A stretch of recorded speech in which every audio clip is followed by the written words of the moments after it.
Welcome you all guys. पिकिया tech classes में आप सभी का स्वागत है। चलिए हम गेट 2021 के लिए जो नेटवर्क थ्योरी की सीरीज चल रही थी उसको कंटिन्यू करते हैं। प्रीवियस वीडियो में अपन ने डिस्कस किया था कि किस तरीके से आरटीएच की वैल्यू सिंपल शॉर्ट सर्किट से अपने कैलकुलेट कर सकते हैं। साथ ही अपने एक कंडीशन डिस्कस की थी कि आरटीएच की वैल्यू को अगर आपको शॉर्ट सर्किट से सॉल्व करना है तो उसके लिए आपको वहाँ पे कम से कम एक इंडिपेंडेंट सोर्स वहाँ पे आपको होना ही चाहिए, अदरवाइज आप इस मेथड को अप्लाई नहीं कर सकते। तो आज हम उससे रिलेटेड कुछ और क्वेश्चन करेंगे ताकि आपको और ज़्यादा क्लियरिटी आ सके। उसके बाद में अपने नेक्स्ट वीडियो में बाकी रिमेनिंग नेक्स्ट मेथड पढ़ेंगे। अगर आप एसएससी जेई की यहाँ पीएसपीसीएल की, आईईएस की, गेट की, यूपीपीसीएल की, एनएल्स के लिए, पीजीसीआईएल, आरएसएमएसएसबी के लिए प्रिपरेशन कर रहे हैं तो आप इसको कोर्स को डेफिनेटली प्रेफर कर सकते हैं, क्योंकि लगभग सभी एग्जाम्स में जो नेटवर्क थ्योरी बेसिक सब्जेक्ट है तो सिलेबस ऑलमोस्ट एक जैसा ही रहता है और क्वेश्चन के जो पैटर्न रहते हैं वो भी एक जैसे ही रहते हैं। तो आप अगर किसी भी एग्ज़ाम की जो टेक्निकल एग्ज़ाम के प्रिपरेशन कर रहे हैं तो आप नेटवर्क थ्योरी के इस सीरीज़ को प्रेफर कर सकते हैं। चलिए स्टार्ट करते हैं। बट बिफोर वी बिगिन, मेरा नाम है प्रदीप कुमार और मैं अनअकैडमी पर भी पढ़ाता हूँ। आज सबसे पहले अपने एक क्वेश्चन डिस्कस करेंगे, उसके थ्रू अपने समझेंगे कि किस तरीके से थेवेनिन थ्योरम में वीटीएच और आरटीएच की वैल्यू को कैलकुलेट करना है। तो यहाँ पे अपने पास क्वेश्चन लिखा हुआ है कि find the VTH and RTH with respect to A and B. सबसे पहले अपने ए और बी देखेंगे। ए और बी आपको यहाँ दिखाई दे रहा है। तो आपको क्या करना है कि वीटीएच की वैल्यू को कैलकुलेट करना है with respect to A and B. इसका मतलब क्या हुआ, यहाँ पे वीटीएच की वैल्यू को कैलकुलेट करना है और आरटीएच की वैल्यू को भी यहाँ पे कैलकुलेट करना है। समझ में आ रही है बात आपको? तो अपने किस तरीके से कैलकुलेट करेंगे चलिए देखते हैं। सबसे पहले अपने क्या करेंगे, इस सर्किट को फिर से दोबारा बनाते हैं। फिर अपने क्या देखते हैं कि इसमें जो भी आपको सोर्सेज यहाँ दिखाई दे रहे हैं, यहाँ पे कोई भी आपको इंडिपेंडेंट सोर्स दिखाई नहीं दे रहा। देखिए यहाँ पे एक ही सोर्स आपको दिखाई दे रहा है, डिपेंडेंट सोर्स, और उसके अलावा आपको कोई भी इंडिपेंडेंट सोर्स नहीं दिखाई दे रहा। तो इसका मतलब जो अपन ने जो शॉर्ट सर्किट वाला मेथड पढ़ा था वो यहाँ पे एप्लीकेबल नहीं रहेगा, उसको आप अप्लाई नहीं कर पाओगे। तो इसका मतलब अपने को क्या करना पड़ेगा, कोई और मेथड ढूंढना पड़ेगा वीटीएच निकालने के लिए। तो वीटीएच निकालने के लिए अगर आप ध्यान से देखेंगे तो ध्यान से देखने पे आपको ये पता चलेगा कि जैसे ही मैंने देखा कि वीटीएच निकालना है तो वीटीएच निकालने के लिए मैं क्या करूँगा, यहाँ पे ओपन सर्किट है, इसके अक्रॉस अपने को वोल्टेज निकालनी है। इसका मतलब यहाँ पे वोल्टेज निकालनी है। जब ये ओपन सर्किट है तो इस करंट की वैल्यू ध्यान से देखेंगे तो जीरो आएगी, क्योंकि ये ओपन सर्किट है इसलिए करंट की वैल्यू जीरो है। अगर ये करंट की वैल्यू जीरो है तो यहाँ पे क्या हो जाएगा, इसकी वैल्यू भी जीरो हो जाएगी, क्योंकि ये करंट पे डिपेंडेंट है। अगर इसकी वैल्यू जीरो हो जाएगी तो यहाँ पे देखेंगे तो वीटीएच की वैल्यू यहाँ पे आपको स्पष्ट दिख जाएगी, 0 वोल्ट। तो इस तरीके से आप यहाँ पे नोट्स में देख सकते हैं कि किस तरीके से अपने वीटीएच की वैल्यू को कैलकुलेट कर सकते हैं। क्योंकि यहाँ पे करंट की वैल्यू जीरो है इसलिए डिपेंडेंट सोर्स की वैल्यू जीरो हो जाएगी और इसलिए टोटल वीटीएच की वैल्यू भी इसके क्रॉस जो है वो जीरो ही आपको देखने को मिलेगी। अब अपने आगे देखते हैं। आगे अपने पास रिमेनिंग आरटीएच की वैल्यू को कैलकुलेट करने की बारी आती है। आरटीएच की वैल्यू कैलकुलेट करने के लिए अपने क्या करेंगे, आपको मैंने तीन मेथड अब तक डिस्कस कर सकता हूँ। पहला मेथड तो मैंने सीधा बताया था कि डायरेक्ट आप क्या कर देंगे, डिपेंडेंट सोर्स जब इसमें इंडिपेंडेंट सोर्स आपको जब भी दिखाई दे वहाँ पे आपको क्या करना है, उसका इंटरनल रेजिस्टेंस से बदल के आपको फिर उसके बाद में सीधा सर्किट को सॉल्व कर लेना है। लेकिन यहाँ पे ऐसा कोई केस नहीं है, यहाँ पे डिपेंडेंट सोर्स आपको दिखाई दे रहा है तो वो मेथड अप्लाई नहीं कर सकता। दूसरा मेथड मैंने ये बताया था कि अपने क्या करेंगे, पहले तीसरा मेथड डिस्कस कर लेते हैं। पहले तीसरा मेथड मैंने क्या बताया था कि वहाँ पे जहाँ पे भी आपको लोड है ए और बी के बीच में आपको शॉर्ट सर्किट कर देना है, आईएससी निकाल देना है, फिर वहाँ से आपको क्या निकालना है, आरटीएच निकाल लेना है। तो इसके लिए मैंने एक कंडीशन बताई थी कि वहाँ कम से कम एक इंडिपेंडेंट सोर्स वहाँ पे होना चाहिए, लेकिन यहाँ पे कोई भी इंडिपेंडेंट सोर्स नहीं है तो वो मेथड भी अपने अप्लाई नहीं कर सकते। तो रिमेनिंग जो मेथड बचा वो 2 नंबर का मेथड बचा। 2 नंबर का मेथड मैंने क्या बताया था कि आप वहाँ पे जहाँ पे आपको वीटीएच आरटीएच कैलकुलेट करना है वहाँ पे आप क्या कीजिए कि या तो आप 1 एम्पियर का करंट सोर्स लगा दीजिए, या फिर आप क्या कर सकते हैं 1 वोल्ट का वोल्टेज सोर्स लगा सकते हैं। कब कब लगाते हैं?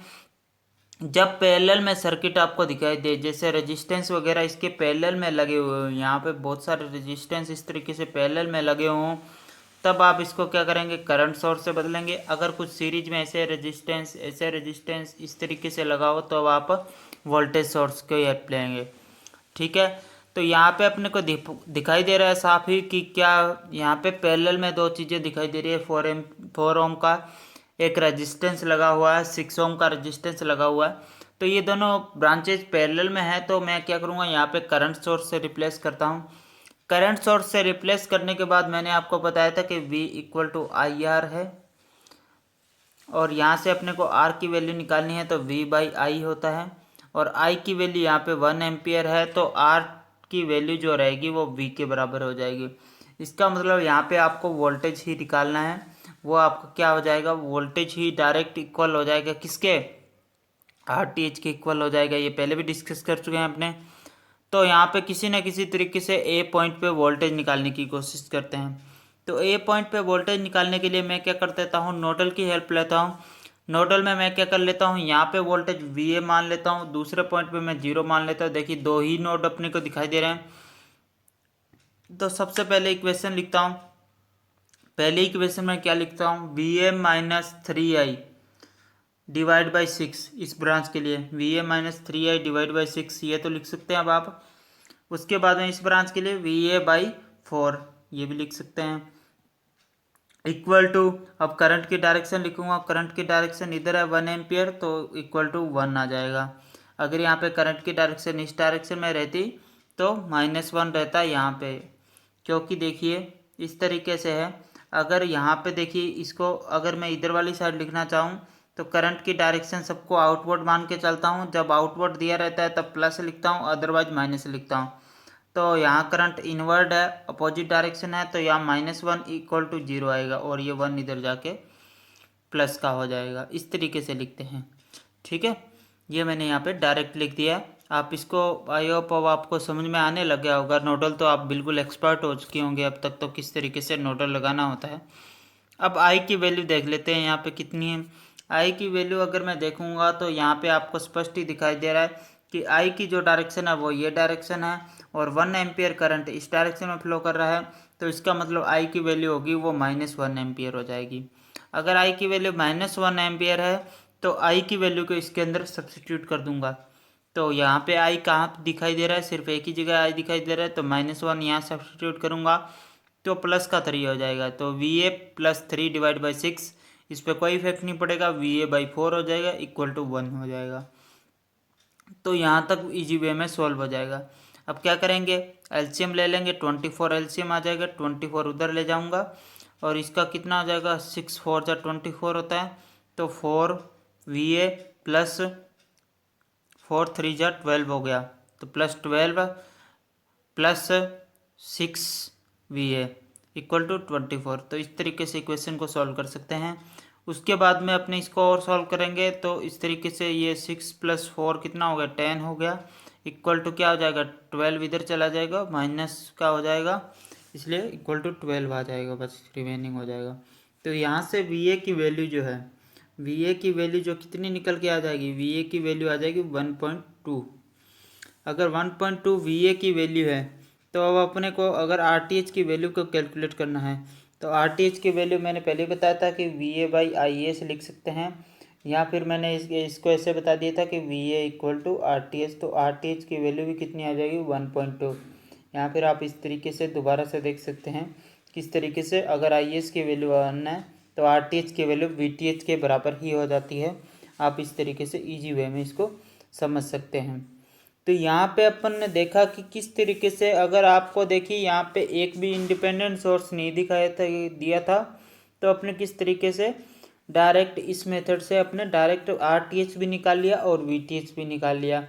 यहाँ पे आप शॉर्ट सर्किट वाला मेथड अप्लाई नहीं कर सकते हैं, इसीलिए मैं बार बार उसकी कंडीशन पे जोर दे रहा था कि आपको शॉर्ट सर्किट का मेथड अप्लाई करना है तो बार बार आपको क्या देखना है, वहाँ पे कम से कम एक इंडिपेंडेंट सोर्स आपको दिखाई देना चाहिए। अदरवाइज आप इसको अप्लाई नहीं कर पाएंगे। तो इस तरह के क्वेश्चन आपको देखने को मिल सकते हैं जहाँ पे आपको एक भी इंडिपेंडेंट सोर्स नहीं होता। कई बार क्या होता है कि अपने सोचते हैं कि यार इंडिपेंडेंट सोर्स होते ही होते हैं ऑलमोस्ट सभी क्वेश्चन में, ज़्यादातर क्वेश्चन में आपको देखने को मिलेंगे, लेकिन हो सकता है कि कुछ क्वेश्चन ऐसे आ जाएं जहाँ पे इंडिपेंडेंट सोर्स आपको देखने को नहीं मिले। तो उस केस में क्या होगा, उस केस में आपको क्या करना है कि जो मैंने सेकंड वाला मेथड बताया उसी से आपको जाना है। तो आपको थर्ड वाला मेथड जो मैंने बताया है कि शॉर्ट सर्किट वाला, उससे आपको नहीं जाना है। अगर आप शॉर्ट सर्किट वाला मेथड लगाने की कोशिश करेंगे तो किस तरीके से लगाएंगे, यहाँ पे आप शॉर्ट सर्किट करेंगे आईएससी करंट बोलेंगे आप इसको, और आईएससी करंट अगर आई के बराबर हो जाएगी, फिर आप क्या करेंगे, यहाँ पे देखिए ये इसकी वैल्यू जो हो जाएगी 3ISC हो जाएगी, ठीक है, 3ISC हो जाएगी। अब अपने को क्या करना है कि किसी भी तरीके से आईएससी की वैल्यू को कैलकुलेट करना है। अगर आईएससी की वैल्यू को कैलकुलेट कर पाते हैं तो वीटीएच की वैल्यू, तो यहाँ पे जो वोल्टेज होएगा वो वीटीएच होगा, और उसके अलावा आईएससी की वैल्यू अपने अगर कैलकुलेट कर पाते हैं तब आरटीएच की वैल्यू को अपने इस तरीके से कैलकुलेट कर लेंगे, V/ISC, और V क्या है, TH है। तो आईएससी की वैल्यू कैलकुलेट करने के लिए आप क्या करेंगे, यहाँ पे आईएससी है, यहाँ पे 3ISC है, आप KVL KCL लगाएंगे। किस तरीके से लगाएंगे KVL KCL, यहाँ पे 3ISC है, देखिए मैं लगा रहा हूँ, यहाँ पे 3ISC है, इस लूप से जा रहा हूँ मैं -6। अब इसमें करंट की वैल्यू का अपने को पता नहीं, लेकिन यहाँ पे करंट आईएससी जा रहा है, तो 6 कुछ I1 करंट मान लेता हूँ, और यहाँ से इसके जो है 4 के जो पैरेलल में शॉर्ट सर्किट आता है, तो मैंने बताया था कि आपको डायरेक्ट ही आप इसको क्या कर सकते हैं, एलिमिनेट कर सकते हैं। इसका मतलब यहाँ से कोई भी करंट नहीं जाने वाला, सारी की सारी करंट कहाँ से जाएगी, यहाँ से जाएगी। या फिर आप इसको आर इक्विवेलेंट से देख सकते हैं कि 0 के पैरेलल में है 4 ओम, ठीक है, इस तरीके से भी आप इसको देख सकते हैं। अब अपने को क्या करना है कि अगर ये एलिमिनेट हो गया तो इसके अलावा कोई रेजिस्टेंस ही नहीं बचा, इक्वल टू 0। अब कुल मिला के बात ये रहेगी है कि अपने पास अननोन है आईएससी प्लस I1, 2 अननोन है आपके पास, जबकि आपके पास इक्वेशन आपको एक ही दिखाई दे रही है। तो किसी भी तरीके से अपने I1 या आईएससी की वैल्यू को कैलकुलेट नहीं कर सकते। अगर I1 और आईएससी की वैल्यू को कैलकुलेट नहीं कर सकते तो इसका मतलब आप VTH तो निकाल लेंगे, लेकिन RTH की वैल्यू को आपको कैलकुलेट नहीं कर सकते। तो इस तरीके से आपको ध्यान रखना है कि इतना टाइम वेस्ट करना पड़ेगा आपको। पहले KVL लगाएंगे, KVL लगाने के बाद में आपको पता लगेगा कि यार अपने तो वैल्यू ही अननोन वेरिएबल की कैलकुलेट नहीं कर पाएंगे। तो इतना बाद में पता लगने की बजाय आपका इतना टाइम वेस्ट होना एग्जाम में बहुत ज़्यादा इंपॉर्टेंट होता है। इसकी बजाय आप डायरेक्ट कंडीशन को ही ध्यान रख लीजिए कि आपके पास जब भी इंडिपेंडेंट सोर्सेस नहीं दिखाई देते हैं आपको, तो आपको शॉर्ट सर्किट वाला मेथड अप्लाई नहीं करना है। तो आपको आई होप आपको अच्छे से समझ में आ गया होगा। अगर आपको किसी भी तरह की कोई भी क्वेरीज हो इस वीडियो से रिलेटेड तो आप कमेंट बॉक्स में बता सकते हैं। साथ ही आप ये भी बता सकते हैं कि इस वीडियो में और क्या क्या अपने ऐड कर सकते हैं, वो भी आप कमेंट बॉक्स में बता सकते हैं। ज़्यादा से ज़्यादा लोगों के साथ शेयर कीजिए गाइस, ताकि इसको वीडियो को अपने अच्छे वीडियो और भी मैं बना के ला सकूँ, मेरे को भी थोड़ा मोटिवेशन मिले और मैं ज़्यादा से ज़्यादा अच्छे वीडियो आपके लिए बना के लेके आ सकूँ। ज़्यादा से ज़्यादा ऐसे लोगों के साथ शेयर कीजिए जो रियल में जेई एई की प्रिपरेशन कर रहे हैं या गेट एग्ज़ाम की प्रिपरेशन कर रहे हैं, क्योंकि उससे क्या होगा कि उन लोगों का भी बेनिफिट होगा और मुझे भी अच्छा लगेगा कि रियल में जो स्टडी करने वाले लोग हैं वही इस वीडियो को देख रहे हैं। तो आपको ज़्यादा से ज़्यादा अपने फ्रेंड सर्किल में, फेसबुक पे, जहाँ भी आपको ऐसे लोग दिखाई दे रहे हैं कि जो रियल में जेई एई की प्रिपरेशन कर रहे हैं, तो उनके साथ ज़्यादा से ज़्यादा वीडियो को शेयर कीजिए। उससे क्या होगा कि ज़्यादा से ज़्यादा लोग देखेंगे। देखिए वॉच टाइम आता है तभी पता लग जाता है कि वीडियो को कितना देखा जाता है।